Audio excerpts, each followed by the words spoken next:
Yes, good morning, church. Morning. Praise God. Good morning. Pakisabi nga po sa katabi ninyo. Good morning.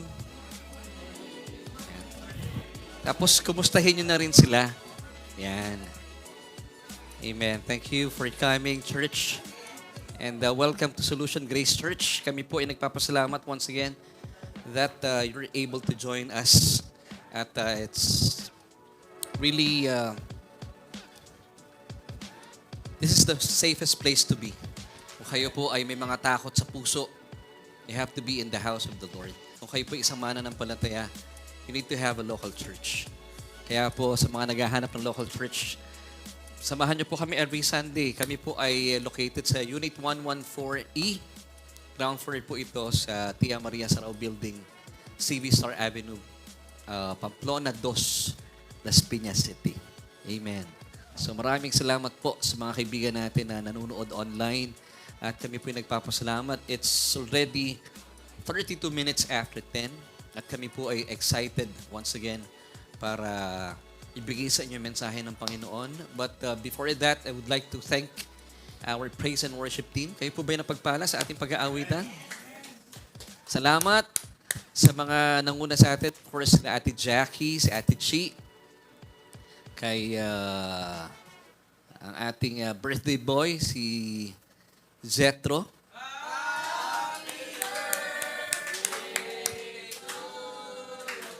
And of course, kay Kuya Aves, at saka yung tatay ni Zetro since birth, si Kuya Arnel. Maraming salamat for being so available every Sunday, and we're praying na makasama na natin si Kuya Arnel every Sunday. Payag ba kayo doon, mga kapatid? Si nanay ang inintay ko eh. Nanay, dito na lang tayo sa Las Piñas, nanay. At patuloy po namin pinagpapasalamat sa Panginoon. This day, tonight, parating na po sila Ate Amiel. And of course, si Ate Nenet ay makakasama rin po natin. Sila po ay nagbalik na mula sa mahabang bakasyon. Mula sa Italy. Italy pala yung bigkas doon, eh, no? Medyo may connecting flight lang sila from Italy. Dadaan yata sila ng Iran. Then diretso sa Manila. So sila po ay patuloy na iniingatan ng Panginoon. And of course, sa mga nanonood sa atin online, good morning po. And salamat to for joining us today. At meron din tayong bisita mamaya. Ipapakilala natin. Ayan. Napansin nyo, medyo iba yung galaw ni Ate Chi ngayon, ano? Ibang iba eh. Parang girl na girl si Ate Chi ngayon eh. Iba eh. Anyway, mamaya ay i-welcome natin. Kung di ako nagkakamali, si Brother Jason. Jason, no? Tama, si Brother Jason. Kasi baka ibang pangalan na mabanggit ko, delegado. Brother Jason, thank you for joining us today. At salamat that ikaw ay nakasama namin. Tiga saan si Kuya Jason? Laguna. Ba malayo, ano? Iba talaga pag ano? Yan. Iba talaga pag Sunday. And yun, salamat. And of course, papasalamat ako kay Ate Arian. Grabe. Gusto ko makilala kung sino tatay ng batang yan.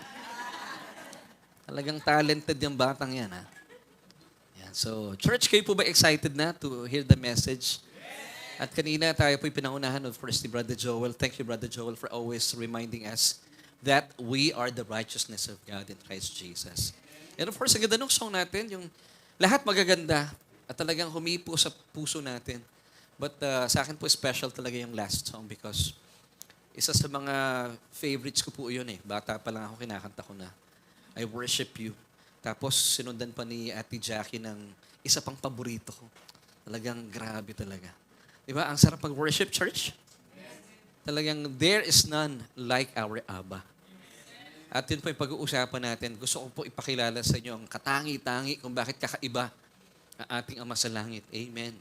At mamaya po, bago matapos sa ating pananambahan, ay aawitin natin muli yung song na yun. Papangunahan tayo ng ating praise and worship team. Di ba? Ang sarap, ano? Kung nandito pa po sila, gusto ko silang ulit kumanta. Kaya lang, nagbabaan na eh. Pero parang nabitin ako dun sa ating praise and worship. Talagang, praise God. Thank you so much. And of course, welcome natin si Sister Marinel. Birthday kasi ni Jethro eh. Oo. Yan. So, buo ang family. Amen. So, church, ayun pala si ano rin eh. Nandito rin si Jai. So, hello, Jai. Straight na straight ang buhok ni Jai. Morning. Tayo po muna yung manalangin.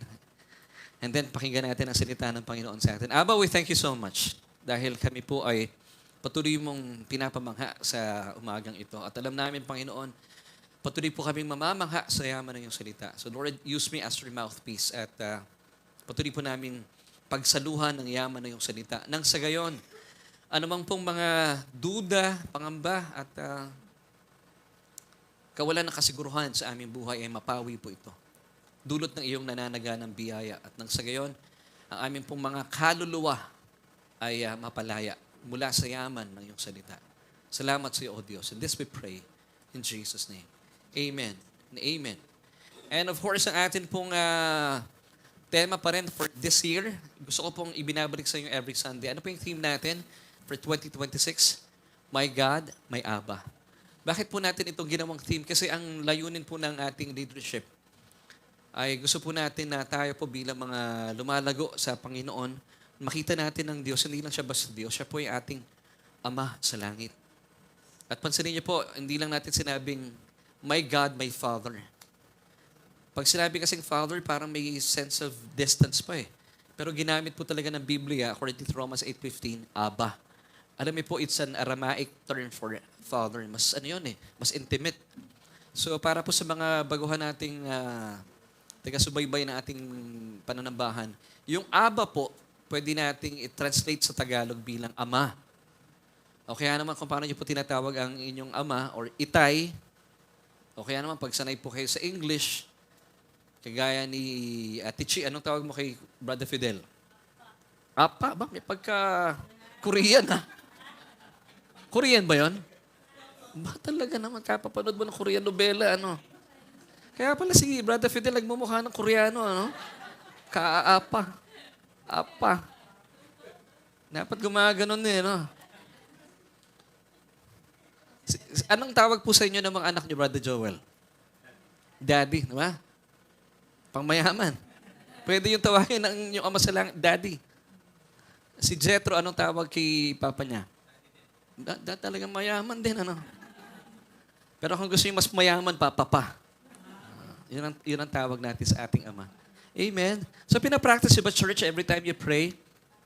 Tinatawag niyo po yung ating ama sa langit bilang Dad. Ako tawag ko Dad. Dad. Good morning po, Dad. Pag gising mo sa umaga, Dad. Naalala ko nung kami po ay may pinuntahang isang ministeryo. Yung pong isang elder doon ay pinag-pray ng kanilang pastor. Sobrang pagmamahal niya sa Panginoon. Alam ko, nakwento ko na po ito dito sa church, but for the new ones, ito po yung prayer niya. Sobrang mahal niya ang Panginoon. Sabi niya, Ama, purihin po ang iyong pangalan at sinasamba ka namin. O aking Ama, ingatan mo ang iyong sarili. Amen. Mas talagang mahal na mahal niya ang Ama. At tayo rin po ay sa ating pagmamahal sa Ama. Alam niyo po ba, ang Biblia po ang nagsasabi na tayo po ay natutong magmahal dahil siya pang unang nagmahal sa atin. At yung pagmamahal na yon ay pagyayamanin po natin sa ating pong pag-aaral every Sunday. At nang sa gayon, meron po tayong mga bisita rin. Gusto natin pakilala na ang Diyos. Kasi ang pananaw ng marami sa Diyos, parang of course, napakalaki ng Diyos, pero parang napakalayo din ng Diyos.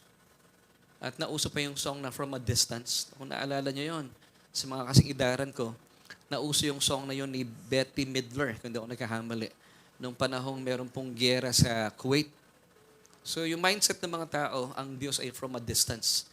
But the truth is, church, ang Diyos po ay sumasa inyo. Napakalapit. Kaya po whenever we pray, nakayuko na tayo eh. Pwede din naman nakaganon. Pero minsan kasi pag nakaganon ka, para akala mo ang layo ng Diyos. Kaya tayo nakayuko. Nandito siya sa atin eh. Indwelling our born again spirit. Bilang mga born again.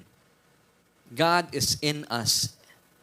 Amen, church? At pagyayamanin po natin sa ating pag-uusapan ngayon. Dahil napapansin ko, Sa mga kaganapan po sa gitnang silangan, gera sa pagitan ng US, Israel at saka ng Iran. At nabalitaan niyo po ba, meron na rin sumama po sa panawagan ni President Trump na kung manggugulo pa itong Iran at haharangin pa rin yung Strait of Hormuz ba? Tama po, no? Ay sumama na at kasama na makikibaka ang ilan sa mga bansa gaya ng Japan, Netherlands, and may 3 pang mga bansa. So, patuloy po nating nararanasan ang kahirapan at krisis ng buhay kasi pag talagang petrolyo ang tumaas ang presyo, damay-damay lahat eh. Kanina, nag-iikot kami dahil may mga saradong kalsada rito sa Las Piñas. Nakita ko yung presyo ng Caltex nasa 110 per liter ang diesel. And then pagdating sa Shell, nasa 107. Sa Bulacan po, magkano ang... Alam ko, mas mahal sa Bulacan. Mas nagmura po. Buti na lang, ano? Doon ako magpapa-gas. Di ba? Praktikal, ano? Pupunta ako, mas mura doon, May libreng kape, So, para pag nakikita mo yon, sa tanang buhay ko, parang hindi ko nakita ang presyo ng krudo at gas ay tataas ng ganong kataas na po. At sinasabi ng maraming mga kapatid natin sa Panginoon, naku, ito na. Nararanasan na natin ang tinatawag na Great Tribulation Period. And of course, dahil pag sinabi kasi natin Great Tribulation Period, nararanasan na, biblical po ito. O bakit great? Kasi meron tribulation. That's the first 3.5 years. Ito po yung mararanasan ng tao, yung galit ng tao sa tao. At ibubuhos ng Diyos ang kanyang galit at puot. Then after the 3.5 years, meron pang susunod na second half. So nararanasan na po yung galit ng tao sa tao. Kung bakit po ito tinawag na Great Tribulation, nararanasan na rin po yung puot at galit ng Diyos plus yung galit ng kalaban ng Diyos na si Satanas dahil hindi po siya tinanggap, yung Antikristo, bilang Kristo ng Israel at ng buong mundo. So nagalit talaga siya at pinupuntirya niya talaga sa panahong yon ang Israel. So ito pong 7 taon na tawag ng Biblia dito in Matthew chapter 24 verse 21, dakilang kapighatian. Sa English ay Great Tribulation Period. Now maraming mananampalataya at mga tagapagturo na sinasabi nila, ito na, nararanasan na natin ang Great Tribulation Period. Now aalamin natin, talaga bang nandun tayo sa Great Tribulation Period na? At nang sa gayon ay kung kayo po ay naniniwala at nagbibigay po ng takot ito sa inyo bilang mga mananampalataya, this message is for you. So kung meron po kayong mga kamag-anakan na ninenervyos sa mga panahong ito, sabi nga nila sa Semana Santa raw po, marami ng mga istasyon na pwedeng puntahan ng mga disipulo ng Panginoon dahil sa mga pagdurusa. Di ba every Semana Santa may mga station na pinupuntahan? Lalo na yung mga kababayan nating Katoliko, yung mga station. Ngayon po, may dumagdag ng mga station. Station ng Shell, station ng Petron, station ng Caltex. Talaga naman, pag binisita mo yon, medyo maghihinagpis talaga ang bawat tao. Pero tayo po bilang mga mananampalataya, ito po ay hindi na dapat kagulat-gulat sa atin because sabi po ng Panginoong Jesus, sinabi ko na ito bago pa man mangyari. Nang sa gayon, pag ito'y nangyari na, kayo ay mananampalataya at mapapagtibay ang pagtitiwala sa akin. So ito po yung nakasulat na sa Biblia. So wala tayong dapat ikatakot. Siguro paminsan-minsan nagugulat tayo. Pero ang kapayapaan po ng Diyos ang sumaatin dahil sabi po ng Biblia, ang pangako ng Diyos sa atin, sabi ng Diyos, I will never leave you nor forsake you. Amen. Amen. So ito po yung ating question at message title muna before the question. God's wrath revealed. So alamin natin, pag pinag-uusapan ng puot ng Diyos, na pangkaraniwan, marami po mga tagapagturo, marami mga sambahan ng gustong-gustong pinipreach po ang puot ng Diyos. So alamin natin ang kapahayagan. Meron bang talagang puot ang Diyos para sa ating mga mananampalataya? So ito po yung ating message for today at ating question na ilalatag ko po sa inyo para masagot na sa pamagitan ng ating mensahe today ang tugon sa katanungang ito. Will believers, sino yung mga believers, Christian po ito, mga taong tumanggap sa Panginoon, experience God's wrath?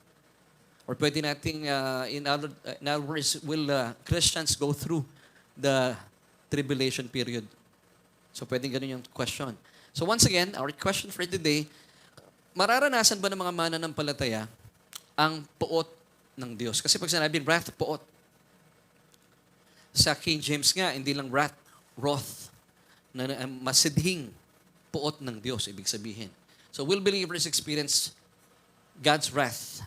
Now, bilang pagsasimula, gaya ng sinabi ko kanina, ay marami po mga tagapagturo na sinasabi nila, nararanasan na natin ang bagsik at puot ng Diyos sa ating mga buhay. Kaya marami mga mananampalataya sa ngayon, hindi nila alam kung paano sila kikilos dahil damang-dama po nila, ang hirap na ng buhay, nagtataasan ang presyo ng petrolyo, tapos galit pa sa kanila ang Diyos. Di ba? Parang double whammy. Paano ka pakikilos? Tapos pag Sunday, marinig pa sa loob ng church, karapat dapat ka bang magpuri sa Diyos? Para bang nakataas na yung kamay mo pag sinabi sa iyo nung nagtuturo, parang bababa nga ano. Parang nakaganyan ka na lang. So anong gagawin ng mananampalataya? And even po yung mga unbelievers, natatakot silang lumapit sa Panginoon. So alamin natin na ang Diyos ba ay pag nakatingin sa inyo ang Diyos, nakahalokip-kip ang kanyang mga braso at kanyang mga kamay at galit na galit sa atin? O gaya po nung sinabi kanina ni Brother Joel na siya po ay nalulugod sa atin. So what do you think? So will believers experience God's wrath? Alam niyo po, napansin ko lang na ilan po sa mga kapatid natin sa Panginoon, sila po mga hindi naniniwala sa biyaya ng Panginoon, may mga akusasyon po sila sa atin. Specifically sa ating mga nasa biyaya. And let me give you this statement na nakuha ko na rin mula sa kanila. Grace teachers and pastors have a distorted view of God because they focus solely on God's love and grace. So, ang akusasyon sa atin, pag nagpipreach ka, pastor, ito po ay ilan sa mga bashers na nagbibigay po ng punas sa ating pananambahan. Puro ka lang pag-ibig ng Diyos. Puro ka lang biyaya. Tutuloy ko yung binabasa ko. To the exclusion of His justice, hindi rin tayo nagtuturo ng hustisya ng Diyos, ng kanyang kabanalan, holiness, and judgment. Hyper-grace teachings present an imbalanced and incomplete picture of God's character. Now, is this true, church? Dito po ba sa church natin na hindi tayo nagtuturo about God's justice, God's holiness and judgment? Kasi puro lang daw po tayo pagmamahal at puro biyaya. Kaya yung mga tao sa church nyo, nakangiti lagi. Alam niyo po ba na nakausahan ako ng ganon? Yung mga miyembro nyo, lagi na lang masaya. Abi, gusto ng Panginoon yun eh. Now, nire-respeto ko po yung mga kapatid natin sa Panginoon. Pero alamin natin, sa napapatunayan po ng inyong lingkod, kung kayo po'y sumusunod sa ating ministeryo, na tinatalakay din po natin ang hustisya, ang kabanalan at ang paghatol ng Diyos. Alamin natin na kailan ba mangyayari po ito? Ito ba yung nangyayari sa ngayon? And of course, ang akusasyon din po sa inyong lingkod at sa mga marami nating mga kapatiran na naniniwala sa biyaya ng Panginoon, hyper-grace do po yung ating teaching. Well, definitely, hyper-grace po ito. At ito po yung biblical. Pag ako po nai-invite sa ibang mga churches, sinasabi ko, hyper-grace po talaga ang teaching natin. Ito rin po yung tinuturo ni Apostol Pablo. And because hyper-grace, it's the gospel itself. Ang grace po, it's all about Jesus and His finished work on the cross. Sabi ni Apostol Pablo in 1 Corinthians chapter 2, verse 2. For I am not... the gospel is all about Jesus and Him crucified. Yun ang ibig sabihin ng gospel. So it's all about Jesus. Hyper-grace po yun. Nasaan naman sa Biblia yung sinasabi mo hyper-grace, Pastor? It's found in Romans chapter 5, verse 20. Moreover, the law entered that the offense might abound. Dumating daw po, ang kautusan ng sa gayon ay managana ang kasalanan. Hindi kabanalan, church ha? Kasalanan. That the offense might abound. And then, sabi ng talata sa pagpapatuloy, but where sin abounded, grace abounded much more. Now, church, tingnan po natin kung gaano po kaganda ng salita, ng mga salitang nakasulat dito. The New Testament is written in Greek. Now, take notice of the words abounded and abounded much more. Magkaiba pong Greek words ang ginamit po dito. Yung first one, but where sin abounded, yung abounded dito, in Greek, it's pleonazo. Pleonazo. It means increase. So, but where sin increase, grace, yung abounded much more, it's a different Greek word. Hindi po siya pleonazo. Alam niyo kung ano? Hyper perisio. Meaning, super overflowing. So nananagana ang biyaya ng Panginoon, umaapaw pa. Now, yung word na hyper, doon po nanggaling yung word na hyper. Kaya po yung hyper, yung grace, hyper siya. More than the increasing of the sin. Hyper grace siya. Kaya po ako, sinasabi ko, tama naman talaga, hyper grace. Pero may iba talaga, umi-extreme, hindi po tayo yun. At papatunayan po sa inyo ng salita ng Panginoon that indeed, hyper grace, it's the gospel itself. Kasi po, hyper talaga ang pagmamahal at ang biyaya sa atin ng ating Panginoon. Hindi matanggap ito ng mga mananampalataya. Alam niyo kung bakit? Ang propensity natin, gusto natin lagi sa kabutihan ng Diyos, meron tayong ambag. Hindi ka pwedeng mag-ambag sa Diyos. Pag siya nagtrabaho, ang trabaho po natin, paniwalaan lamang siya. Let God be the blesser and us be the blessed. Kaya ang sarap ng ating buhay. Amen. Kaya yung sinasabi ng ibang mga tao na ang buhay ng mananampalataya ay mahirap, I beg to differ. Sabi ng Panginoon naparito ako na magkaroon kayo ng buhay na ganap at kasiyasiya. Pero ang pinipreach sa ibang mga simbahan na ang buhay ng Kristiyano ay punong-puno ng pakikipagsapalaran. Hindi po. Kung sinabi ni Jesus sa cross, it is almost finished, ituloy mo. Yun, mahirap yun.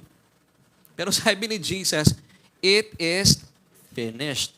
Tetelestai. So, ibig sabihin, kung finished na, all you have to do, rest in Jesus' finished work. Now, yung rest po, hindi ka naman magpapahinga lang, wala kang gagawin. Rest is a Holy Spirit-led activity. Ang banal na Espiritu ang magtuturo sa iyo kung ano yung mga dapat mong isakatuparan. Amen. Pero resting pa rin yun. Kasi may gumigiya sa inyo. It's the Holy Spirit. That indwells your born-again spirit. Di po ba napakasarap ng buhay na mananampalataya? Ito po ay salungat sa ating mga natututuhan. Now, anong panahon meron po tayo sa ngayon? Nasa dispensation po tayo ng biyaya. Amen, church? Now, kung pag-uusapan natin ito at babasahin natin ang buong Romans chapter 5 verse 20, moreover, the law entered, that the offense might abound, but where sin, pleonatso increase. Grace abounded much more, or hyper perisio, super overflowing. Kung ito po ang nagawa ninyong kasalanan, ang biyaya po ay overflowing. Wala kang magagawa, ganun ang Diyos eh. Pero ang mindset ng mga mananampalataya, mga kapatiran nating iba, pag nagkaasala ka, naku, walang magagawa ang biyaya. No. Grace is greater than sin. Amen. And I believe that grace is Jesus Himself. Kaya nga po tayo, hindi tayo talaga deserving sa biyaya sa atin ng Diyos. Sino pong biyaya ng Diyos? Si Kristo, ibinigay niya sa atin na hindi naman natin siya hinihingi. At sobra po pambayad para sa ating kasalanan na ating Panginoon Jesucristo. He is an overpayment to our sins. Amen. Kaya po sobrang blessed tayo. Sabihin mo sa katabi mo, you are greatly blessed and highly favored. Tapos samahan mo na rin ng smile, ha?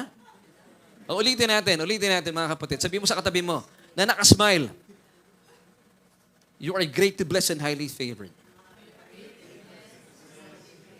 Tuturuan ko kayo mga mag-asawa. Ako pag sinasabi ko, ano ba katabi ko si Jo? May dagdag ako eh. Ano ba katabi ko si Mrs., no? Sasabihin ko sa you are greatly blessed and highly favored. Love you. Nasama ako ng ganun eh. Pero wag muna ngayon, ha? Jesse? Si Kuya Makoy, pwede. Amen. Now, nasa ang panahon po tayo sa ngayon para patunayan ko po sa inyo mamaya na ang church po natin, nag-preach din tayo. Pinag-usapan natin ang hustisya, ang kabanalan, at ang paghahatol ng Diyos. Pero mga kapatid, nasa dispensation po tayo ng biyaya. Anong dispensation? Grace. Now, to answer the question, will believers experience God's wrath? Ang mga mananampalataya po, nasan tayo ngayon? Nasa dispensation of grace. Ano ibig sabihin nun? Refers to the current period in which salvation is offered through faith in Jesus Christ's sacrifice, rather than through adherence to the old law-keeping covenant, emphasizing grace over law. It is characterized by God's unmerited favor, God's undeserved favor, God's unmerited favor, where salvation is a gift, received by believing in Jesus' death and resurrection. So tayo po, we have been saved by grace. Paano natin nakamit yun? By believing and then receiving God's grace. So wala tayong iniambag sa pagpapatuloy po. This period is believed to have begun with Christ's death and extends until the future events described in prophecy, including the rapture of the church. Now the question is, Lord, kailan nagsimula itong dispensation of grace? It was established upon the death of Christ on the cross. Now, tignan niyo po, yung cross, it's the dividing line of human history. Kunwari, ito po yung cross ng ating Panginoon. And ilang panahon na lang po ay atin pong gugunitain ng Semana Santa. Napaka-importante ng Semana Santa. Kasi sa Semana Santa, maunawaan natin, buti na lang may Semana Santa dahil kung hindi po nagkaroon ng Semana Santa, hindi po maitatatag ang tinatawag na bagong kasunduan ng purong biyaya. Now, before the cross, bago po nangyari ang cross, ang kasunduan po meron ang Diyos. With Israel, it's the old law-keeping covenant. It was exclusively and uniquely given to the Jews. Hindi kasama dito mga hentil. Lalo tigit ang church. So wala po tayong kasunduan na kabilang. So ito pong kasunduan ito, also known as the old law-keeping covenant, it's between God and the Jewish people. At ang representative po nila, si Moises. Okay, church? And then, after 1,500 years from Moses till Jesus, dumating ang Panginoon, unti-unti niya pong pinapakilala ang biyaya ng Diyos through Him. And then, the cross happened. At Mount Calvary, pinako po ang Panginoong Hesukristo, dumanak ang dugo, at sa pamamagitan po ng pagdanak ng dugo sa krus ng Kalbaryo, the new covenant of pure grace was established. Praise God! Buti na lang. Kasi kung hindi po ito na-establish, saan tayo pupulutin? Sa lahat po ng gulay sa bahay kubo, pupulutin tayo, hindi lang sa kangkungan. So the new covenant of pure grace was established not upon the birth of Christ, but upon the death of Christ. Malinaw po yan, church? It's upon the death of Christ. Kasi po, di ba, nagsasakatuparan po ang isang kasunduan or covenant kapag meron namamatay. According to Hebrews chapter 8, 9:15. And for this reason, He, referring to Jesus, is the mediator of the new covenant by means of death. So nagkaroon po ng bagong kasunduan. Ito pong kasunduan na ito, hindi lamang po exclusively and uniquely given to the Jewish people, but it's for everyone. It's inclusive already. Na hindi po pinag-uusapan pangkaraniwan sa church. Na dapat po nalalaman nyo yun. It's right to know.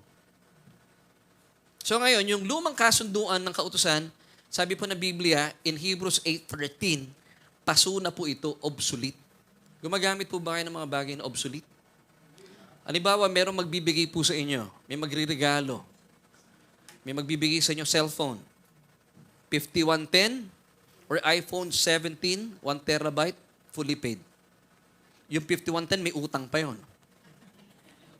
Anong tatanggapin mo pag binigyan ka, Ate Chi? Siyempre, 5110. Yung ba tatanggapin mo? Definitely not. Pero marami tumatanggap ng 5110. Sa panahon po natin ngayon. Yung iba, parehas tinatanggap. Sinasabi nila, wala namang mawawala. Meron po. Ang tawag po sa teaching na ito, mekos mixture. Konting law, konting grace. Gaya po sa mga nanonood sa atin at sa mga baguhan, kapag ang inyo pong kaliwang paa ay nakatapak pa rin sa Mount Sinai, representing the law, and then yung kanang paa mo nakatapak naman sa Mount Zion, representing grace, alam nyo, geographically speaking, kung nasaan po kayo? Nasa Babylon. And Babylon, it's a place of confusion. Kaya po kayo lito. But praise God, nandito kayo ngayon para matapos na yung kalituhan po ninyo sa biyaya ng Panginoon. So malaman natin, nasang dispensation tayo, church. So before the cross, ang Israel po, merong kasunduan sa Diyos. Sa pamagitan ng kanilang representative na si Moises. At ang kasunduan pong ito, tinatawag na the old law-keeping covenant. It's based on man's performance. Pag sila po'y nakasunod sa kautusan ng Diyos, God will bless them. Pero pag hindi po sila nakasunod, if they miss just one commandment, they will be under curse. So hindi po ito gospel. But praise God, from the time of Moses until the time of Jesus, that's 1,500 years, binigay ng Diyos ang krus. Para maitatag yung tinatawag na New Covenant. New Covenant para sa mga Hudyo. The New Covenant of pure grace. Kasi meron silang old eh. Pero for us Gentiles, this is the only covenant that we have. The covenant of pure grace. So kasama po dito, it's for everyone.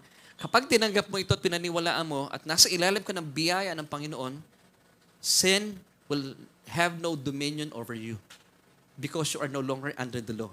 You are under grace. Romans 6:14. So church, malinaw? So kailan po na isa katuparan ng New Covenant of pure grace? Upon the death of Christ on the cross. Hindi po yung birth pero pastor, pag binubuksan ko yung Bible pagkatapos sa Malachi, susunod na yung sa New Testament, alam mo yung Malachi? Malakay. And then, makita mo New Testament, Matthew. Hindi po doon nagsimula ang New Testament or New Covenant. The New Covenant of pure grace happened upon the death of Christ on the cross. At buti na lang na isa katuparan na po ito because Jesus said it is finished. So ibig sabihin, wala na kayo dapat sa lumang kasunduan ng kautusan. We are now in the new covenant of pure grace. Purong biyaya. Amen. So sinasabi po ilang mga kapatid natin na hindi raw tayo nagtuturo ng hustisya ng Diyos, kabanalan ng Diyos, at ng kanyang paghuhukom. Puro daw po tayo biyaya at saka pag-ibig ng Diyos. Samantala, tayo po ngayon ay nasa dispensation ng biyaya ng Panginoon at ang pinakamainam po na atin pong alalahanin na ito nga po ay naisakatuparan sa dugo ng ating Panginoon. So, pagsapit po ng Semana Santa, alam niyo po, habang kayo po ay nagninilay-nilay, samahan niyo ng pagpupuri, ito po ay panahon ng kagalakan, pagdiriwang. Kasi kung hindi nangyari ang Semana Santa, wala po tayong kapag-asa. Mananatili po ang Israel sa ilalim ng lumang kasunduan ng kautusan. Pero syempre, mabuti ang Diyos, hindi niya po gagawin yon. Now, let me give you this verses. Luke 22, verse 20. Likewise, he also took the cup after supper, saying, this cup is the new covenant in my blood, which is shed for many. See? Buti na lang, meron pong dugo na nabubo sa krus ng Kalbaryo. Kaya po, every time we partake of the Holy Communion, specifically the cup, di ba, pag pinapangunahan po tayo ni Brother Joel dito, sabi ng Panginoon, for this is the cup of the new covenant, which is shed, which is the shedding of my blood at the cross. Bilang patutuo po na ang bagong kasunduan ng purong biyaya ay naisakatuparan na. Which is shed for many for the remission of sins. Wow! So, every time we partake of the Holy Communion, specifically yung cup, dapat po nire-remind natin ating mga sarili na hindi na po kayo makasalanan. Ako, ang dami kong narinig ng mga mananampalataya. And even yung mga songs ngayon, naglalabasan. Umpisa pa lang na linya, Christian yung kumakanta, Panginoon, ako'y makasalanan. Ninenegate po nila yung finished work Now, speaking of song, coming soon. Anak ko, abangan nyo po, kaganda talaga. Inaayos na namin ni Kuya Aves. Ang ganda ng song natin, napapanahon, babalikan mo ako. Ito po ay inawit ni Ate Chi at lalabas po ito soon sa Spotify. Ay, hindi pala sa Spotify kasi video siya So, ito po ay matagal na pong isinulat po na awitin. It's all about the rapture of the church. Nakukita nyo, ang ganda ng pagkakanta ni Ate Chi dito. Please, supportahan nyo po iyon. At i-share po natin. Hindi ko alam, pero sabi ko kay Abis, anak, gusto ko ba ilabas na next Sunday? Kasi ang ganda talaga nung pagkakagawa ng video. And purihin ang Panginoon sa media at saka sa praise and worship team. Ganda. At saka na-appreciate ko doon si Kuya Makoy all throughout ng song. Hindi nyo na maril, nakasmile kayo Ang ganda ng palo ni Kuya Makoy doon talaga nakasmile At lahat sila kumakanta, talagang nagpupuri sa Panginoon. Kaka-problema lang kami doon sa video, ito sa Ate Chi, merong matangkad dito, hindi siya makita Sumasangga yung ulo, pero gagawa namin ng paraan yan. Ang ganda congratulations kay Ate Chi. Talagang nabigyan ng hustisya ang kanta. Di ba? Pinag-uusapan ba natin ng hustisya sa church? Yun. Binigyan ng hustisya ni Ate Chi yung song. Ephesians 1 verses 7 till 8. In Him, in Jesus, we have redemption. How? It's through His blood, the forgiveness of sins, according to the riches of His grace. So are we forgiven, church? Yes. Kaya hindi na po kayo makasalanan. Pastor, nagkakasala pa rin ako. Yes, pero hindi na po kayo makasalanan. You have to see yourself in the Spirit. And God looks at you in the Spirit. Kaya po sabi ng Biblia in Galatians, walk in the Spirit. Huwag kayong maglakad sa inyong kaluluwa. Kapag kayo lumakad sa pamitan ng inyong kaluluwa at katawan, makikita nyo talaga kung gaano kayo karumi. Kasi nga po, sa pang-araw-araw binabasa ninyo ang inyong buhay, hindi kayo makakausad. But, sabi ng Biblia, you have to walk in the Spirit. And God looks at you in the Spirit. You are blameless. You are the righteousness of God in Christ Jesus. You are holy. Why? It was made possible through the finished work of Christ on the cross. Amen. Verse 8, which God made to abound toward us in all wisdom and prudence. Ginawa po ng Diyos ang Biblia at ibinigay niya kanyang bugtong na anak sa krus ng Kalbaryo. Hindi po ito house shout. Ito po ay masiding pinagplanuhan ng Diyos gamit ng kanyang talino at ang kanyang prudence and wisdom and prudence. Amen. Katalinuhan at kaalaman. So, ibig sabihin talagang pinagplanuhan na po ito ng Diyos para sa atin. Why? Because God loves you so much. Amen and amen. Now, may paalala po sa atin ng 2 Timothy chapter 2 verse 15. Bilang mga mananampalataya at lagi po sinasabi sa church, dapat po ang isang Christian should be a theologian. Pero pangkaraniwan sinasabi sa akin ibang mga tao, Pastor, hindi naman ako magpapastor eh. Di po, dapat theologian kayo because ang theology, it's a study of God. Amen? Pag hindi kayo naging estudyante ng Diyos, hindi po kayo lalago sa biyaya at kapayapaan. Sabi ng 2 Peter chapter 1 verse 2, grace and peace be multiplied to you. How? It's through the knowledge of God and of Jesus our Lord. Ginagawa po natin dito. Kayo po ay nihahanda ng Diyos dahil kayo po ay mga theologians. Tingnan mo yung katabi mo. Theologian yan. But ayun, lingunin yung mga katabi niyo. Theologian yan. Amen. So inaaral natin ng Panginoon. Now, bilang mga theologians, may paalala po ang 2 Timothy chapter 2 verse 15. Be diligent to present yourself approved to God, a worker who does not need to be ashamed, rightly dividing the word of truth. So bilang mga theologians, you need to know how to rightly divide the word of truth. Ibig sabihin, pag nagbabasa kayo ng Biblia, hindi po lahat ng mga nakasulat sa Biblia, inaangkin mo. Kasi meron pa mga nakasulat sa Biblia, written directly to the Jewish people, then to the Gentiles, and to the church. Pag hindi po nakasulat para sa inyo, huwag niyong inaangkin. Pag para sa Hudyo lang po iyon. And by the way, Matthew chapter 24 is written to the Jewish people. It's also written for us, the church. Pero it's directly written to the Jewish people. Amen. Example po iyon. May mga talata po sa Biblia at may mga kapitulo na isinulat talaga for the church. So, pag ito po ipinractice ninyo, you are rightly dividing the word of truth. Nang sa gayon, hindi po tayo nahihirapan at hindi po nagmemekos-mekos yung ating mga pinag-uusapan. Amen, church? So, anong panahon po tayo sa ngayon? Anong dispensation tayo, church? Grace dispensation ng church. Or we call it the church age. Now, yung church age po, nasa pagitan ng, meron po kasi tinatawag si Daniel na 70 weeks. Mahabang kwento po ito. Pero yung 70 weeks na yon, ang na-fulfill na po ay yung 69 tapos na. And then, nakatigil po yung orasan. Yung 70th week, mangyayari po yun in the future. Yung 70th week, yung huling week, that's 7 years. Nakatigil po yon. So, ang church age po, nasa pagitan ng 69th week at saka ng 70th. Nasa gitna tayo. Okay? At mamaya papakita ko po sa inyo kung gaano katagal itong church age. Now, church, nasa dispensation tayo ng grace as I've said kanina. Romans 6:14, for sin shall not have dominion over you, for you are not under law but under grace. Hebrews 8:13, in that he says, a new covenant he has made the first obsolete. Referring to the old law-keeping covenant. So obsolete na po ang old law-keeping covenant. Now, what is becoming obsolete and growing old is ready to vanish away. So wala na pong saysay talaga yung lumang kasunduan ng kautusan. Na pangkaraniwan, lahat po ng mga, they call it Christian religion sa ngayon, nandito pa rin sa kautusan. Kaya po mga eskwelahan, dapat hindi nakalagay yung Ten Commandments eh. Dapat John 3:16. Pero bihira ako nakakita ng church na may John 3:16. Ito po ay pagpapakita ng biyaya ng Panginoon sa atin. Ano po yung John 3:16? Sige nga po, i-recite natin ang John 3:16.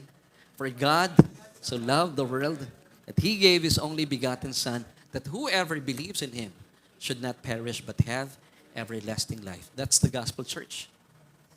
Galatians 4:3-5. Even so we, when we were children, were in bondage under the elements of the world. But when the fullness of the time had come, God sent forth His Son Jesus, born of a woman, born under the law. See, kagaya na sinabi ko kanina, isinilang po siya under the law. And then verse 5 tells us to redeem those who were under the law that we might receive the adoption as sons. Dahil po sa mayamang biyaya ng Panginoong Hesukristo. Alam niyo po, tayong mga tumanggap sa Kanya, anong tawag sa atin ng Diyos? Tayo po yung mga anak na ng Diyos. Hindi ka basta lingkod lang ng Diyos, hindi ka alipin ng Diyos. Of course, we serve God, pero una sa lahat, tayo po yung mga anak ng Diyos. Sarap nun, ano? Yung mga anak po namin, anak namin sila. Pero naglilingkod po sila sa amin. At napakasarap naman po pag sila po yung naglilingkod sa amin. At ako po ay talagang natutuwa sa aming mga anak. Parang nasa dispensation na kami sa bahay ng ano eh. Alam mo yung parang nagpalit na ng panahon eh. Diba, nung maliliit pa yung mga bata, ikaw yung naglilibre sa kanila. Natural yun kasi ikaw yung magulang. Pinapakain mo sa labas. Pero ngayon nakakatuwa itong mga anak namin. Sila na po yung naglilibre sa amin.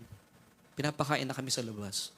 Tapos pagbayaran, talaga naman, nag-uunahan yan, dalawang yan. Pag yung isa nakita, ang laki, kuya, tulong. Or yan, tulong. So sila na yan, nasa kanila yung burden, wala na sa amin. Basta kami, o-order lang. Galante yung mga anak ko, sasabihin nila, Daddy, Mami, saan nyo gusto kumain? Mamili ka saan nyo gusto kumain, Jollibee tayo. Ganun kagalante mga anak namin. Salamat sa kanila. So, see, church, mga kapatid, mga anak tayo ng Diyos. Amen. Now, ito po tingnan natin para maintindihan natin, talaga ba nasa dispensation tayo ng biyaya? Meron pong kasaysayan sa Biblia na kung saan umuwi po ang Panginoong Hesukristo sa kanyang bayan, sa Nazareth.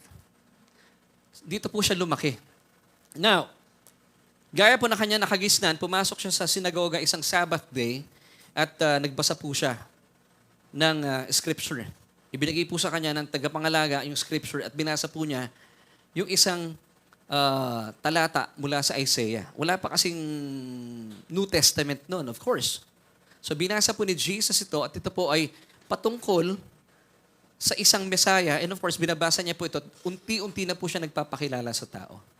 Pero ang masakit dito, hindi po pinaniwalaan ito ng mga tao nakarinig. Bagaman namangha po sila.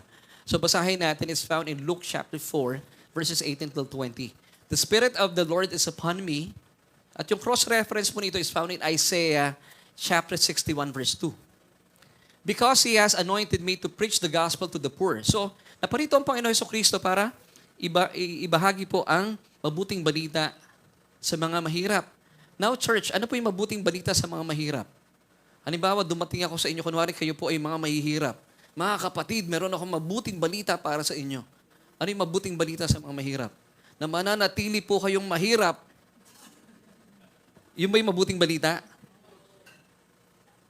Hindi mabuting balita yun, di ba? So, ibig sabihin, ang mabuting balita, na parito ang Panginoon, yung mga mahirap, hindi na magiging mahirap. Na hindi po mapaniwalaan ng ibang mga kapatid natin sa Panginoon. Pero, yun ang sabi niya eh. Let's continue. To preach the gospel to the poor, He has sent me to heal the broken-hearted. To proclaim liberty to the captives. So sa mga bihag, anong mabuting balita? Kayo ay papalayain na. Amen? Hindi mo sasabihin sa mga bihag, oy mga bihag, mananatili kayong bihag for 5 years pa. Hindi po good news yun. Let's continue. And recovery of sight to the blind. Ganun din po sa mga bulag. Hindi niya sasabihin sa mga bulag, mananatili kayong walang makikita. Hindi. May recovery of sight to the blind to set at liberty those who are oppressed. Amen. So ito po'y binasa niya At ang mga tao po sa paligid niya ay namangha. To proclaim the acceptable year of the Lord. Alamin natin, ano itong to proclaim the acceptable year of the Lord. And then, verse 20, something phenomenal happened. Nung binasa ito ng Panginoon, once again, ang cross-reference po nito, it's found in Isaiah chapter 61, verse 2. And then, itong ginawa ng Panginoon, after sinabi niyang, the acceptable year of the Lord, then Jesus closed the book and gave it back to the attendant and sat down. And the eyes of all who were in the synagogue were fixed on him. So, nung sinabi niyang, the acceptable year of the Lord, then He closed the book. Now, ano yung original na laman nung Isaiah 61 verse 2? Basahin natin. To proclaim the acceptable year of the Lord and the day of vengeance of our God, to comfort all who mourn. So, ano po yung hindi niya binasa, yung second part? Now, ito pong Isaiah 61 verse 2, meron po siyang dalawang bahagi. Okay? Two phases ng pagdating na ating Panginoon. Alala niyo yung phases? Parang phase 1, phase 2. Iba yung phase na sinasabi ni Eman before, ha? Iba yon. Ito yung phase. Merong, yung pagbabalik ng Panginoon, yung kanyang unang pagpunta sa mundo, He came to be a Savior. Okay, church? Diba? Sabi ng John 3:16, for God so loved you that He gave His only begotten Son, that whoever believes in Him should not perish but have everlasting life. So yung unang pagdating ng Panginoon, He came as the Messiah to save us. Then meron pong muling pagbabalik ang Panginoon. Ang kanyang muling pagbabalik, meron din pong two phases yon. The rapture of the church and the second coming. Bagaman marami pong mga churches today, sinasabi nila, hindi, isa lang to, walang rapture. Ang church po natin, we strongly believe in the rapture of the church. So once again, review. So yung unang pagdating ng Panginoon, He came as a Savior. Di ba, church? Malinaw? For God so loved you that He gave His only begotten Son. Sino maniniwala sa Kanya maliligtas? And then, muli po magbabalik ang Panginoon. Di ba, nang makalipas pong namatay ng Panginoon, nabuhay siya maguli, umakyat siya sa langit. At sabi niya, ako'y pupunta muna sa aking Ama, ipaghahanda ko kayo ng inyong mga mansyon. Church, hindi po ni pahata, mansyon. Dito ko kinuha yung song na babalikan mo ako. Naniniwala tayo na babalikan tayo ng Panginoon. Bakit tayo babalikan ng Panginoon? Sabi ng Panginoon in John 14:3, dahil kung gusto ko kung nasaan ako, naroon ka rin. Tuwing ay kasama ko, sabi ng Panginoon. Wow! So babalik siya. So merong second coming. Once again, yung second coming ni Jesus has two phases. Yung first phase, rapture of the church. And the second phase is the second coming of Christ. What's the difference? Tayo po naniniwala, merong kaibahan itong dalawang events na ito. Yung rapture of the church is Jesus will be coming for the bride, for His bride. Yung keyword dun, for. Yung second coming, Jesus will be coming with the bride, with the church. Touchdown, Mount of Olives. Okay, church? So ngayon, meron pong inaantabayanan na muling pagbabalik. Ang inaantabayanan ng mga mananampalataya, yung rapture. Ang requirement po ng rapture, para makasama ka, if you are a born-again Christian, alive and remain. Yun lang po ang requirement. Sabi ng 1 Thessalonians 4:17. So pag tayo po'y buhay sa panahon ng rapture, mahaharpatso tayo, mararapture tayo. So the rapture, Jesus will be coming for the church. Yung second coming naman, He will be coming with the church for Israel. Okay? Nakukuha niyo, church? Amen? Malinaw, ha? Para hindi ka nalilito. Kasi marami po mga churches today na talagang pinag-iisa na lamang po itong rapture at saka second coming. Masisira po ang theology ninyo. Because after the rapture of the church, dito sa lupa mangyayari po yung 7 years of great tribulation. Sa lupa. Pero sa langit, tayo po yung nagsasaya. Ikakasal tayo sa ating bridegroom, who is Jesus. At magkakaroon po ng marriage supper of the Lamb. Pag may kasalan, may kainan. Church, hindi po natatapos doon yung ating kagalakan, yung pagdiriwang natin. Meron pa pong tinatawag na Bema Seat of Christ. Kung ano po yung mga ginawa niyong kabutihan dito sa lupa, susuklian at gagantimpalaan po ng Diyos yun. Meron kang grace, meron ka pang reward. Wow, ganun ang Panginoon. Samantala, dito sa lupa, nung na-rapture tayo, 7 years po nagdurusa sila. Gaya na sinabi ko kanina, yung first 3.5, tribulation period. Galit ng tao sa tao at galit ng Diyos. Sa panahon po natin sa ngayon, wala pang tribulation. Ang nararanasan nating galit ngayon, galit ng tao sa isa't isa. Lalo na sa gobyerno, napapansin niyo? Meron kakampi ngayon, maya-maya kalaban mo na. Ang daming korap. Ito po yung nararanasan natin, kaya po napakagulo ng mundo. Pero hindi pa po ibinubuhos ng Diyos sa kanyang galit. So ito po yung, pag nangyari po ito, maranasan ng tao ang galit ng kapwa niya sa kanya, at yung galit ng Diyos ibubuhos na niya, yung tinatawag na tribulation period. Then after the first half, mararanasan na po yung galit ni Satanas. Kaya po yun ay Great Tribulation period. Now, nasaan tayo noon, church? Nandun po tayo sa taas, kapiling na ating Panginoon. And we will be with Him forever and ever. Wow! Hindi ko alam bakit may hindi pumalakpak. Napapaisip ba kayo, nandun ba ako talaga? O nasaan kaya ako? Kasama kaya ako doon? Sige po, bibigyan ko kayo ng pagkakataon mamaya pumalakpak. To proclaim the acceptable year of the Lord. So ito yung sinabi ni Jesus. So ibig sabihin, ano ibig sabihin ng the acceptable year of the Lord? At ito po, itignan natin sa Luke 4:19. Yun ang binasa ni Jesus, yung cross-reference niya, Isaiah 61, verse 2. To proclaim the acceptable year of the Lord. Ito po yung araw ng pagdaligtas ng Panginoon. Napatuloy nating nararanasan until this time. Because we are still in the dispensation of grace. Kaya sa mga nagtuturo po, kagaya ng isang babae na talaga namang, napakinggan ko yung kinausap. Salamat sa buhay ni Brother Tetelestay. Pag pinakinggan niyo po yung Christine, certain Bible teacher sa TikTok, Christine na, apelid na, Garcia.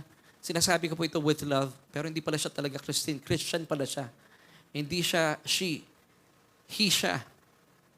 Pag nagpipreach siya, galit na galit siya. Tapos yung kanyang mga tinuturo, mekos-mekos talaga. Now, church, mahusay po ang Diyos using His wisdom and prudence. Hindi po magulo ang Biblia. Napakasimple lamang po. If you have the Holy Spirit in you. Now, ano yung ibig sabihin ng the acceptable year of the Lord? Naparito ang Panginoon at nangyari na po yun 2,000 years ago.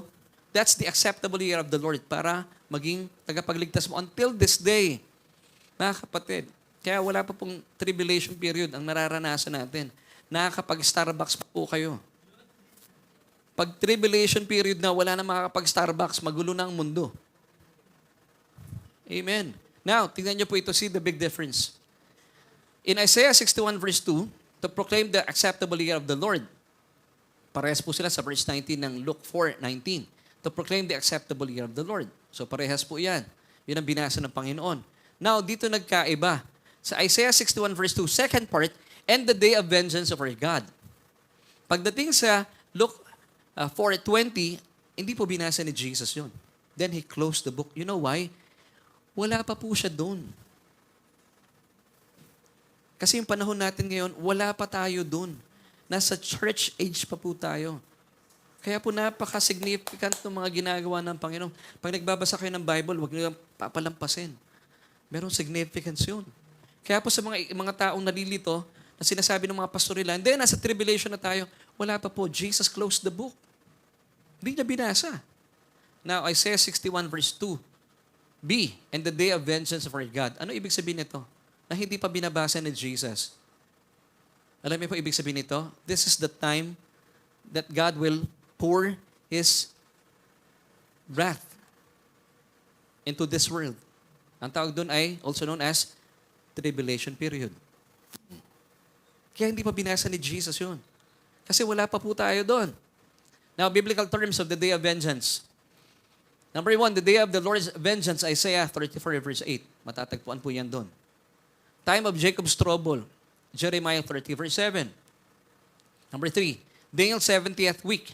Ito yung natitira na lang na pitong taon. Daniel chapter 9 verses 24 till 27. The day of the Lord's wrath, Zephaniah 1 verse 18. Number 5, great and dreadful day of the Lord, Malakay verse 5. And of course, kilala po ito, Matthew 24 verse 21, great tribulation. Kaya pala, sinara ni Jesus yung book, hindi niya binasa. Kasi ipinapakilala niya ang kanyang sarili, mga kapatid, tayo po ay nasa dispensation pa rin po ng biyaya. Para hindi kayo nalilito. Amen and amen. Now, ito po yung timeline. ng mga nangyari at pangyayari in the future. A timeline of the end times. Eternity past. Then, Christ's first coming. Naparito siya para maging tagapagligtas at nararanasan po natin ang kanyang pagliligtas sa atin by believing and receiving Jesus as our personal Lord and Savior. Then, umakyat sa langit, sabi niya, ipaghahanda niya tayo ng mansyon. Kung hindi raw totoo yun, hindi niya sasabihin eh. So do you believe it, church? May kanya-kanya tayong mansyon? Siguro, no? Magpapasyalan tayo doon. Kanya-kanyang itsura ng mga mansyon natin. Ano kayang itsura ng mansyon ni Teacher Nelly? Baka may lugar doon na punong-puno ng pandesal, no? Yun ang mansyon ni Teacher Nelly. Ay, hindi, ano na yun? Parang ano yung parang sa Baguio. Ano na, yung aircon doon di na kailangan. Naisip pa ni nanay yung aircon, eh, no? So naparito siya. And then, nasa church age po tayo ngayon. Church age. And then, rapture will take place anytime soon. Ira-rapture po yung church. Tayo, bilang the bride of Christ, ira-rapture tayo. Katatagpuin tayo sa alapaap. Wow, this is the culmination of our salvation. Then, mararanasan po sa lupa yung Great Tribulation for 7 years. Abang tayo po yung nagkakasayahan sa langit. Ikinakasal sa ating bridegroom. May kainan, of course. Hindi magandang kasal pag walang kainan. At magbibigayan po ng gantimpala. Ang tawag po ng Biblia doon ay Bema, Seat of Christ. Wow! Church. Kaya po ang ganda ng future natin. Kapag alam niyo po ang katotohanan ito, huwag ka nang titingin sa mundo. Nakatingin tayo sa Panginoon. Naalala niyo yung preaching natin last Sunday? Huwag kayong titingin horizontal. Tingin tayo vertical. Kaya po sa Noah's Ark, walang di ba? Walang bintana sa sides. Meron lang roof opening sa taas ng vessel. Kasi gusto ng Panginoon, huwag tayong tumingin sa demand ng buhay, tumingin tayo sa supply ng Diyos sa atin. Tingnan natin yung ating bright future. Amen. Then after the tribulation period, Christ's second coming, bababa po siya, not for the church, it's for Israel. Okay, church? And then, maghahari na po ang Panginoon dito. For 1,000 years, kasama po tayo. Wow! Whew! Palakpakan natin ang Panginoon. Meron pa rin hindi mga pumapalakpak, napapaisip sila. Nandun kaya ako? Hindi ko maintindihan ba't di sila pumapalakpak eh. Parang napapaisip na. Nasaan kaya ako doon? Okay. Alamin natin, mga kapatid. So kung kayo po nag-aalala kung nasaan kayo at hindi kayo nakakasigurado, all you have to do, accept God's invitation. Tagapin mo siya bilang Panginoon at tagapagligtas. Madali lang po maligtas, hindi po mahirap. Kung kayo po yung mahihirapan, nire-reject mo lang ang gospel. Pero mga kapatid, ang ganda po na ating future church. Ang church magandang future, pero pag kayo po hindi part ng church, hindi ibig sabihin na part kayo ng SGC, isa lamang po ito sa mga churches. Pero ang church po na binabanggit ko, kayo mismo, you are the church of Christ. We are the bride of Christ. Amen, church. Nakaka-excite. So ito po yung ating timeline of the end times. Amen. John 3:16 until 17. For God so loved the world that He gave His only begotten Son. For God did not send His Son into the world to condemn the world. Hindi po siya naparito, the first coming, to condemn us, but that the world through Him might be saved. Pero sa pangalawang pagdating po ng Panginoong Hesukristo for Israel, He will be coming as a judge. Okay?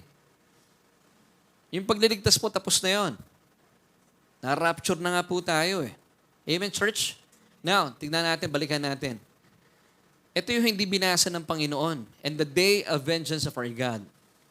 Matthew 24 verse 21, sapagkat sa panahong iyon, kapag nangyari na po yung tribulation period, ang mga tao ay magdaranas ng matinding kapaghatian. Great tribulation po in English. Hindi pa nararanasan mula ng likhain ng ang sanlibutan hanggang sa ngayon at hindi na mararanasan pa kailan. So, ang Great Tribulation period po, it's one time, big time. Isang beses lang mangyayari sa kasaysayan, hindi na mauulit. Now, hindi po pwedeng tawagin na Great Tribulation. Gaya before, meron akong basher.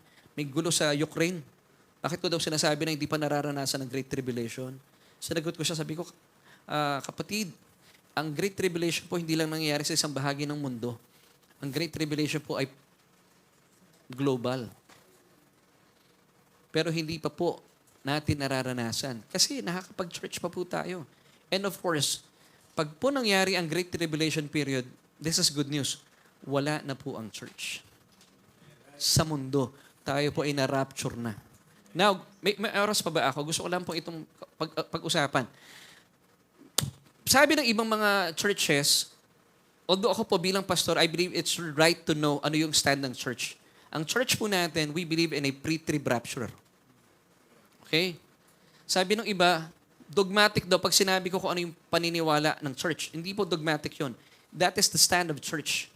Kasi po may mga churches today, binibigay lang nila yung kanilang, magbibigay sila ng options sa church. Ibibigay nila yung paniniwala na pre-trib, mid-trib, post-trib, at meron pang AD 70. Tapos sasabihin nila sa church, it's up to you to decide. Hindi po pwede yun. Ako po bilang pastor, pinag-aralan ko to, at bilang isang pastor, kailangan nyo malaman kung anong stand ng church. At ang leadership po, we believe in a pre-trib rapture. Because sabi ng Biblia, sabi ni Jesus, wala nakakalam kung kailan siya darating. Okay? Now, kung darating po ang Panginoon, sa mid-trib, ang mid-trib po, 3.5 years, sa gitna, yun ang mid-trib.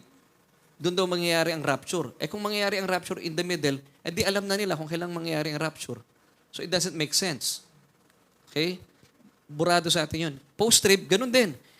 After 7 years, mangyayari ang rapture, di alam mo na kung kailan ang rapture. And one thing more, sabi ng Biblia, ang rapture daw po, it's an encouragement message. It's not a doom and gloom message. Sabi ng 1 Thessalonians 4:18, therefore comfort one another with these words. Pag pinag-uusapan ng rapture. Now, kung ang rapture po will happen in the mid-trib or post-trib, ibig sabihin mararanasan mo yung pighati. At sa panahon po ng tribulation, ay magkakaroon po ng pagpugod ng ulo. Kayo po ba'y ma-encourage pag sinabi ko, ay Sister Lai, nakita ko si Brother Makoy, pinugutan. Yung sa'yo, alala, dadahan-dahanin daw. Now, let me ask you, na-encourage ba kayo? Nanay Rosemary, after daw ni Sister Lai, kayo raw susunod. May encourage ba kayo? Sabi ng Biblia, therefore comfort one another with these words. May problema ka na nga sa presyo ng gasolina, gigilitan ka pa. So it doesn't make sense. Kaya po we believe that appointed tayo not to God's wrath, but to God's salvation. So itinalaga tayo ng Diyos, bago pa man ibuhos ng Diyos ang galit at puot niya sa mundo, sinave na niya tayo. Bakit? Tayo po ang bride ng bridegroom, who is Jesus Himself. Hindi papayag ang bridegroom, ako, kunwari, asawa ko, si Mrs., pububugbog ko sa tatay ko. It doesn't make sense. Anong klaseng Diyos siya? So tayo po, we believe, ako po, I'm saying this to you, as a church, we believe in a pre-trib rapture. Amen. So sasagipin tayo ng Panginoon. Amen. Kaya huwag kayong matatakot, maganda po ang ating kinabukasan. 1 Thessalonians 5 verse 9, for God did not appoint us to wrath. Sino yung us dito, believers? Hindi tayo itinalaga para maranasan ang poot at galit ng Diyos. Wala na po kayong mararanasan poot at galit ng Diyos. God, whenever He looks at you today, at actually nakatingin siya lagi, He is so well pleased with you because God sees you in Christ Jesus. Hindi disappointed sa inyo ang Diyos. Tuwang-tuwa ang Diyos po sa inyo. Because of what Jesus did on the cross. This is the gospel church. Kaya pag Sunday, excited kayo pumunta sa church. Amen. Hindi yung tipong nagtutos coin ka pa pag tao, simba ako pag ibon, hindi. Hindi ganon. Church, mahal na mahal kayo at kayo po ay karito. You are highly favored before God. Amen. So, we are not appointed to God's wrath, but to obtain salvation through our Lord Jesus Christ. Amen. Now, truth to think about, the vengeance of God or the pouring of His wrath into this world will take place after the rapture of the church. Ito po ang pinapaniwalaan nating church. Amen, church? Isaiah 61 verse 2, to proclaim the acceptable year of the Lord. Nakita niyo po yung quit doon? Nakita niyo yung quit? Nilakihan ko, The acceptable year of the Lord, quit, comma, pangit pakinggan sa Tagalog, no? Comma. Meron ba kayo narinig na iba kanina? Hindi yun. Sabi ko, quit. Okay? And then, comma, and the day of vengeance of our God. Alam niyo po yung pagitan ng comma? 2,000 years. Kaya pala kinlose ng Panginoon yung libro. Dahil yung acceptable year of the Lord, nararanasan natin sa ngayon. Nasa 2026 na po tayo. Malapit na po maubos ang 6,000 pa 7,000 na po tayo. At yung 7,000 year, di ba, sabi ng 2 Peter chapter 3, ang 1,000 taon sa tao ay isang araw lang sa Diyos. Yung ikapitong araw, yung po yung panahon na tayo po yung mamamahinga na. I believe that's the rapture of the church. Amen? So yung pagitan po nung comma na yan, it's 2,000 years. Ang haba po ng patience ng Diyos, ano? Now, tingnan niyo po ito, 2 Peter 3 verse 9. The Lord is not slack concerning His promises, some count slackness, but is long-suffering toward us, not willing that any should perish, but that all should come to repentance. Ang kalooban po ng Panginoon, kung bakit hindi pa po nangyayari itong rapture, I believe. Samantalang maraming mga nagmamak. Bakit? Puro kay rapture, hindi nangyayari. Pasalamat kayo, God is giving you more time to repent. Kasi gusto ng Diyos, yung phrase na sana all, yun ang puso ng Panginoon, sana all maligtas. Matthew 24:21 sa English. For then, there will be great tribulation such as has not been since the beginning of the world until this time. No ever shall be. So hindi pa po ito nararanasan sa kasaysayan. Pag nangyari po ito, sobrang hirap na ito. Pero church, kung kayo po ay tumanggap na sa Panginoon Jesucristo, hindi nyo na po raranasan ito. Wala na tayo din eh. Kaya wag po kayong nakakapit sa mundo, mas maganda po ating pupuntahan. Pastor, meron po akong may iwang mga labahin. Iwan mo na yan. Pabayaan mo na sila na magtuloy yan. Okay, church? Now, wag po nating isaalang-alang ang panahong ito. Now is the day of salvation. Sa mga nanonood online, ito pong nararanasan nating krisis ngayon, wala po ito sa kalingkingan ng pagdurusang mararanasan. Pag nangyari po ang sinasabi ng Matthew 24, verse 21. 2 Corinthians chapter 6, verses 1 till 2. We then, as workers together with Him, also plead with you not to receive the grace of God in vain. Napakinggan nyo na po ang biyaya ng Panginoon. Huwag po kayo magpatumpik-tumpik. Ay, alam ko na yan. Huwag po kayo magpatumpik-tumpik. Verse 2, for He says, in an acceptable time I have heard you, and in the day of salvation I have helped you. Behold, now is the accepted time. Behold, now is the day of your salvation. Church, kung may mga mahal po kayo sa buhay, invite them to church. Kasi kanina habang nagdadrive ako, nararamdaman ko yung lungkot ng kalsada. Nakita niyo po yung EDSA ngayon, konti ng tao. Damang-dama po hindi lang na bawat Pilipino, ng buong mundo ang krisis. Pero wala po ito sa Panama pag nangyari ng Great Tribulation. Papayag ba kayo ng mga mahal ninyo sa buhay, hindi nyo kasama pag dumating po iyon? Dalhin niyo po dito yung mga anak. Pilitin nyo sila pag ayaw, pilitin nyo kayo po mga magulang. It's a matter of life and death. I'm telling you, church, importante po ito. Now, let's go back to our question. Will believers experience God's wrath? Mararanasan ba ng mga mananampalataya ang puot ng Diyos? The answer is this. Never. Sabihin nyo nga, never. Never. Pero papayag ba kayo maiwan po yung mga mahal ninyo sa buhay? Ang sagot din doon, never. Dapat lang. Bring your children, your family to church.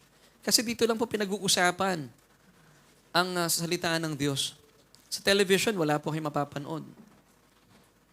Now, this is our solution. Ito po ang pangako sa atin ng Panginoon in John chapter 5, verse 24. Most assuredly, I say to you, he who hears my word and believes in Him who sent me has everlasting life and shall not come into judgment.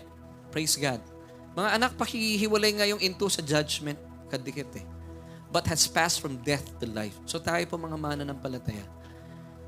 Pag nangyari na po ang rapture, at mangyayari po yon 100%. Kaya po sabi nung song, ano yung sabi dun sa song na yun, Ate Chi? Sigurado, 100%. Because hindi na po tayo mamamatay. We have passed from death unto life. Amen. Now, let me give ito pong mga ilang verses before we end. 1 Thessalonians chapter 1 verse 10. And to wait for His Son from heaven, ito po yung ating posture. Nakatingin sa langit. Hindi tayo nakatingin sa gasolinahan at nagmumuni-muni sa mahal ng bilihin, ng gasolina. Hindi po. Nakatingin tayo sa langit. Ito po yung ating posture. Whom He raised from the dead, even Jesus who delivers us from the wrath to come. Amen. So tayo po i-deliver ng Diyos from the wrath to come. Therefore, having been justified by faith, sabi in Romans chapter 5 verse 1, we believers have peace with God through our Lord Jesus Christ. So ito pong nararanasan nyo, hindi po ito galit ng Diyos. Ito po ay bunga ng galit ng tao sa tao because of corruption. Romans chapter 5 verse 8, therefore there is now no condemnation, no guilty verdict, no punishment for those who are in Christ Jesus. Church, are you in Christ Jesus? So, no more guilty verdict, no more punishment. Amen. And Hebrews 8 verse 12. Ito po ang mismong mensahe ng Ebanghelyo. Kaya po, be conscious na hindi po galit sa inyo ang Diyos bilang mananampalataya. Sabi ng Diyos in Hebrews 8 verse 12, for I will be merciful to your unrighteousness and to your sins and your lawless deeds, I will remember no more. Pastor, bakit hindi na niya alalahanin? This is the answer before we end this message. Bakit sabi doon, your sins and lawless deeds, I will remember no more. You know why? Because our sins, we remember 2,000 years ago. Ibinaling po niya doon sa katawan ni Jesus. Lahat ng ating kasalanan. And Jesus at the cross became sin. He did not become a sinner. Hindi po. He did no sin. In Him is no sin. And He knew no sin. But at the cross, ibinuntun po ng Diyos ang ating mga kasalanan and He became sin. Kaya po, wala na pong aalalahanin pa ang Diyos na kasalanan natin. Kaya wala na rin po siyang ibibigay na judgment and punishment sa inyo bilang na kay Kristo. So church, you are so blessed. So I pray na na-reveal ko po sa inyo ang galit at puot ng Diyos. Hindi po ito mangyayari sa panahon natin ngayon. Mangyayari po ang puot at galit ng Diyos sa mga taong may iwan sa rapture. God's wrath will happen after the rapture of the church. Praise God, after the rapture of the church, pag binuhos ng Diyos ang kanyang puot at galit sa mundong ito, wala na po ang mga mananampalataya. Pero this is my challenge. Kapayag ba kayo na yung mga mahal sa buhay may iiwan dito sa lupa para maranasan ang puot at galit? Ako hindi ka ako papayag. Lalo tigit ang atin po mga minamahal na mga anak. Sama nyo sila sa church.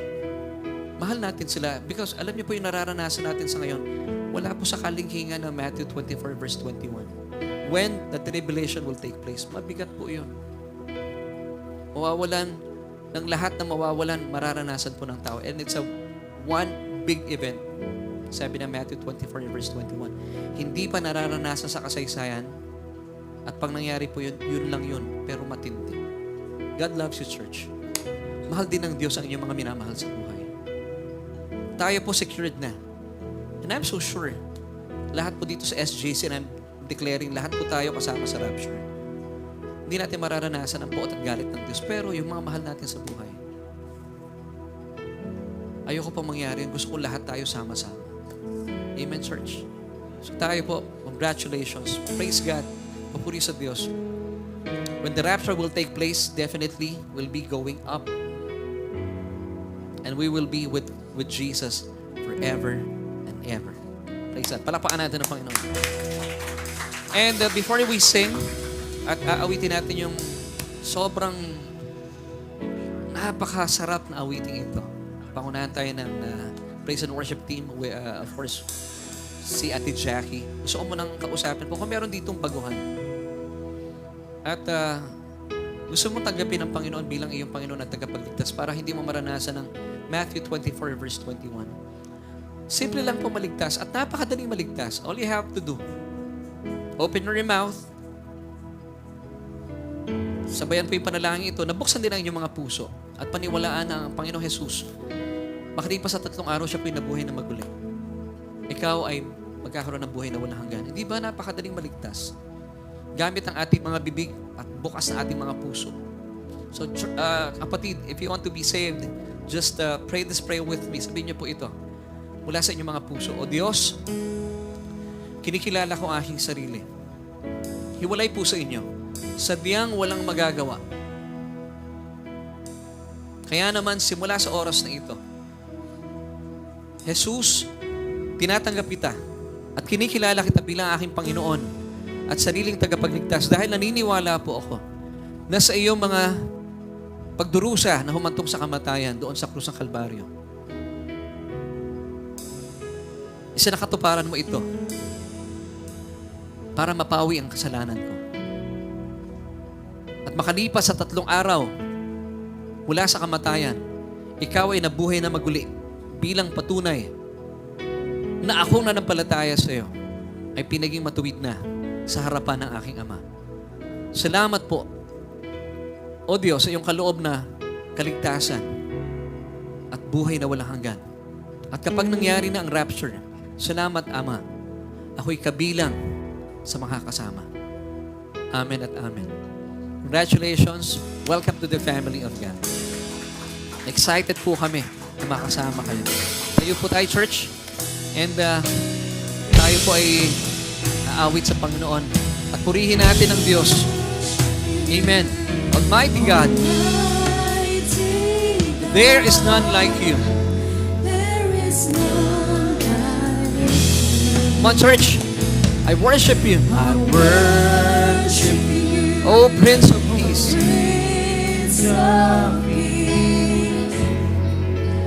That is what I long to do. I give you praise.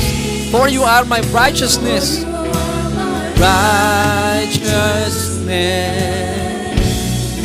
I worship you. I worship you, Almighty God. There is none like you. There is none like you. Once again, church, I worship you. Lord, we worship you, Almighty God. There is none like you. Like you. We worship you. We worship you. We worship you, oh Prince of Peace. That is what I long to do. That is what I long to do. Oh, thank you, Lord. I give you praise, for you are my righteousness. For you are My righteousness. I worship you. Worship you, mighty God. There is none. There is none like you. There is none like you. One last time, church. There is none like you. There is none. Oh, thank you, Jesus.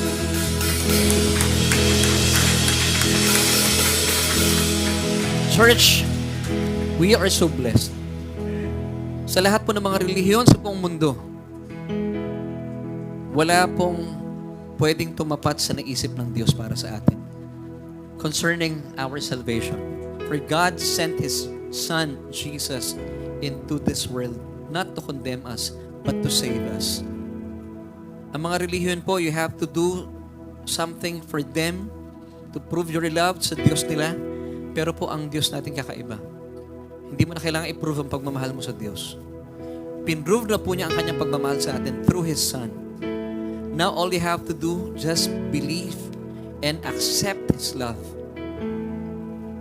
Ganun po kasimple. Gusto po ng Diyos ligtas tayong lahat.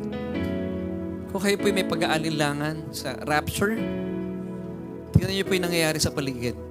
Sa mga hindi naniniwala sa rapture, hindi ko po kayo pinipilit, but yun po yung sistema ng pagdaligtas ng Diyos sa atin. Mahal ka niya at ayaw ka niya manatili sa lupang ito. Ang lupang ito po ay pabagsak na talaga. Now, mga kapatid, it's about time for you to decide, to think. Seryosohin po natin ang buhay natin bilang mga mananampalataya. Pag sinabi kong seryosohin, ibig sabihin, magsama pa po tayo kasi ligtas ka na eh. Magsama tayo ng maraming kaluluwa. Mas maraming maligtas. At makita po sa ating buhay na hindi tayo mga mananampalatayang masyadong relax. Hindi po. Of course, relax tayo because we are saved, but yung ating pong pagnanasa na marami pong maisalba pa ang Diyos at gagamitin po tayo. I want to challenge each and everyone dito sa church. At dalayan po natin this year, magkakaroon tayo ng 2 services until 3 services. Dalayan ko po, ito po ay mapupuno ng maraming tao. Dahil nakakalungkot isipin, maraming churches today hindi na naniniwala sa rapture because sabi nila it's a non-essential doctrine. No. It's an essential doctrine. Kasama po ito sa finished work ng Panginoon. Kasama po ito sa gospel. Hindi po siya umalis tapos wala tayong aabangan. Yun po yung culmination na ating salvation. Yun po yung pinaka-aabang-abangan po natin. Ang kanyang pagbabalik. Sa ibang church, hindi na pinag-uusapan ang pagbabalik ng Panginoon. You know why? Kinatatakutan po nila yun. Pero hindi po yun nakakatakot. It's a glorious event that will take place soon and very soon. Kasi I believe kung ba't po sila natatakot at ayaw nilang pag-usapan ng rapture, it's because mali po eh. Mali yung kanilang timeline. But praise God, thank God for SGC. Salamat. God has given us His revelation. At napakaayos po ng timeline ng Panginoon. Now, I believe, church, rapture ready na po kayo. Pero yung mga mahal po natin sa buhay, kailangan po nilang makarinig ng salita ng Panginoon. Amen, church? So tayo po ay magdadala pa ng maraming kaluluwa. Amen. And of course, I would like to pray for you. Ano man po yung mga kabigatan ninyo sa buhay, ang sikreto dito, God's perfect love cast out fear. Now, paano natin ipapasok ang pagmamahal sa atin ng Diyos? Tumingin po kayo ahead. Tumingin tayo sa future. Huwag kayong tumingin horizontal. Tumingin tayo, focus your eyes vertical. Huwag kayong tumingin sa bintana. Wala pong bintana sa Noah's Ark. Meron lamang po opening, roof opening para nakatingin tayo sa langit. Looking forward to our blessed hope, and that's the rapture of the church. So I would like to pray for you, church, at sa mga nanonood online. Kung meron po kayong mga takot at kalungkutan, wala nang dahilan because I believe that Jesus is coming soon for you and for me. Amen. So let's pray. Abba, salamat po for giving us the message. Thank you, Lord, that there is none like you. Wala po kayong kagaya. Sobrang mahal na mahal niyo po kami. That you sent your Son on the cross for us. Lord, hindi niyo po siya ipinagkait sa amin because you love us so much. At gusto mo maranasan namin ang kaligtasan. At salamat sa kaligtasan ito. At salamat, O Diyos, dahil naniniwala po kami sa nalalapit na pagdating pong muli na aming Panginoon Jesucristo. And that is the rapture of the church. Lord, I declare that lahat po ng SGC members, Solution Grace Church members, rapture ready na. And I pray, Panginoon, po mga mahal namin sa buhay, magkaroon kami ng burden na isama po namin sila at makarinig din ang salita mo. Nang sa gayon, pag dumating na po yung oras na ito, kami po ay sama-sama at pagsasaluhan ng iyong nananaga ng pag-ibig at pagmamahal. Lord, tulungan niyo po kami, magkaroon kami ng pagnanasa. Dahil, Panginoon, ang mundo po namin ay palala ng palala. Pero sa kabila po ng ito, Panginoon, salamat sa iyong mga salita na nagbibigay sa amin ng pag-asa at pinapawi po nito anuman mga pag-aalala at pangamba sa aming kinabukasan. Mga kapatid, anuman po mga alalahanin ninyo sa buhay, open your mouth, sabihin niyo lahat sa Diyos because He loves you so much. Aming Diyos, salamat po. We have this time na kung saan pwede naming idulog sa inyo lahat ng aming mga kabigatan. As you have said, cast your cares upon me because I care for you. Salamat, O Diyos. Salamat sa iyong nananaga ng pag-ibig at pagmamahal. Panginoon, ibinibigay na po namin lahat na aming mga krisis sa buhay. Lord, alam namin, as you promise, kahit masindi ang krisis sa mundong ito, you will never leave us nor forsake us. At kapag kayo po ang nangako, hindi po ito napapako. Ito po yung aming panghahawakan. Salamat, O Diyos. Salamat po. Salamat sa iyong pangako na aming panghahawakan. And this we pray in Jesus' name. Amen and amen. Stay blessed, church. See you next Sunday. Makakaupo na po tayo.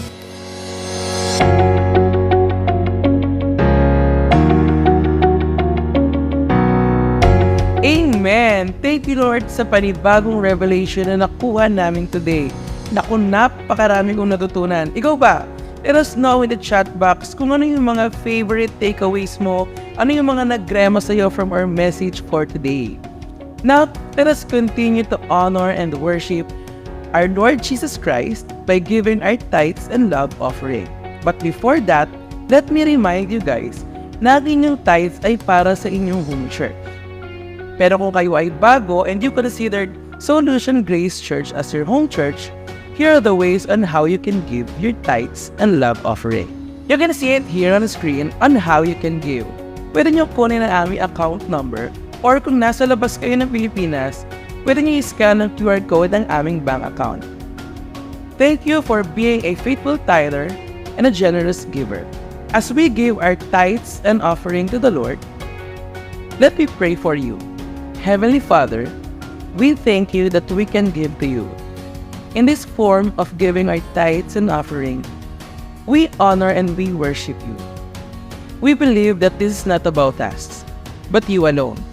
And I declare blessings and favors on us today and in the coming days and weeks. In Jesus' mighty name, amen. Thank you for joining us today on our Sunday online worship celebration. My name is Emma, and we hope to see you next week. Keep this in mind. You are greatly blessed, highly favored, and deeply loved by God.